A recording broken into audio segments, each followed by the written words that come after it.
ሰበር ዜና የነ ክርስቲያን ታደለ መዝገብ የብይን መነበብ እንደገና ወደ 2019 ዓ.ም ተሸጋግሯል።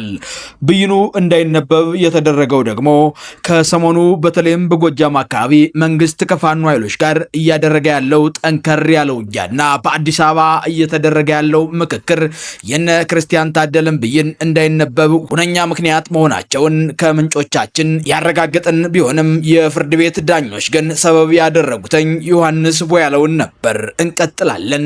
ሳብስክራይብ አድርጉ። በሽብር ወንጀል ተጠርጥረው በእስር ላይ የሚገኙት የህዝብ ተወካዮች ምክር ቤት አባላት አቶ ክርስቲያን ታደለ፣ አቶ ዮሐንስ ቦያለውና ሌሎች ተከሳሾች መዝገብ ላይ ዛሬ ይሰጣል ተብሎ ሲጠበቅ የነበረው ብይን በድጋሜ ሳይሰጥ ቀርቶ ወደ አዲስ ዓመት መሸጋገሩን ሰምተናል። በዛሬው ዕለት በተካሄደው የችሎት ውሎ ቀደም ሲል ፍርድ ቤቱ ኢትዮ ቴሌኮም በመረጃነት አቅርቦ አስተያየት ከተሰጠበት መካከል የዶክተር ካሳ ተሻገርና የጋዜጠኛ ቴድሮስን ስልክ ቁጥሮች በተመለከተ ተቋሙ ምላሽ የሰጠበት ሲሆን የስልክ ቁጥሮች ለረጅም ጊዜ ከአገልግሎት ውጭ ሆኖ በመቆየታቸው ምክንያት ከአገልግሎት ውጭ የሆኑበት ጊዜ ስላበቃ በኢትዮ ቴሌኮም ደንብ አሰራር መሰረት ቁጥሮች ተነስተው ለሌሎች አዲስ ተጠቃሚዎች መሸጣቸውንም አረጋግጠዋል።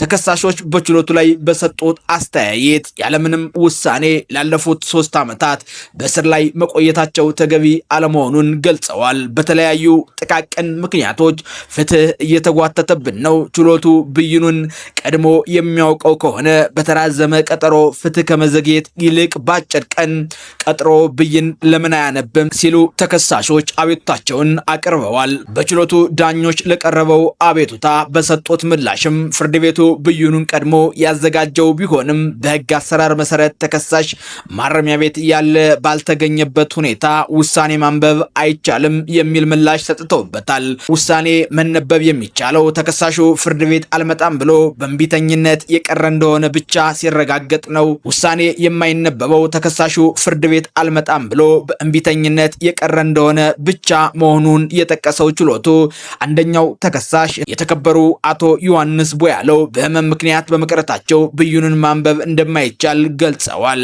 ዳኞች ይህንን ይበሉ እንጂ ጠቅላይ ሚኒስትሩ በፓርላማ ቃል የገቡትን እስረኛ ከመፍታት ጋር በተያያዘ በምህረት ለመፍታት ቡድን አቋቁመው እንቅስቃሴ ያደረጉ ቢሆንም ከሰሞኑ በጎጃም አካባቢ እየተደረጉ ያሉ ውጊያዎች ለተቋቋመው ቡድን እንቅፋት እንደሆነበትና መንግስትም እንደገና ሐሳቡን ለመቀየር ዳርዳር እያለ ይገኛል ሲሉ ለተቋቋሙት ቡድኖች እንቅፋት እንደሆነባቸውና መንግስትም ሐሳቡን ለመቀየር ዳርዳር እያለ እንደሆነ የተገለጸ ሲሆን በተቋቋመው ቡድን ታስቦ የነበረው ደግሞ በነ ክርስቲያን ታደለ መዝገብ ላይ ያሉ ሰዎች ፍርድ ቤት ውሳኔውን ካሳረፈ በኋላ በምህረት ለመፍታት ምክረ ሐሳብ እየቀረበ ሲሆን ሌላኛው ደግሞ አገዛዙ ስልጣኑን ያራዝምበታል፣ ጠቅላይ ሚኒስተሩም ከጠቅላይ ሚኒስተርነት ወደ ፕሬዝዳንትነት ይሸጋገሩበታል ተብሎ የሚጠበቀው የምክክር ኮሚሽን ውይይት ላይ እንዳለ የብይን ውሳኔ ቢሰጥ ሌላ ቁጣ ሊቀሰቀስ ይችላል በሚል እንዲዘገይ መደረጉን ምንጮቻችን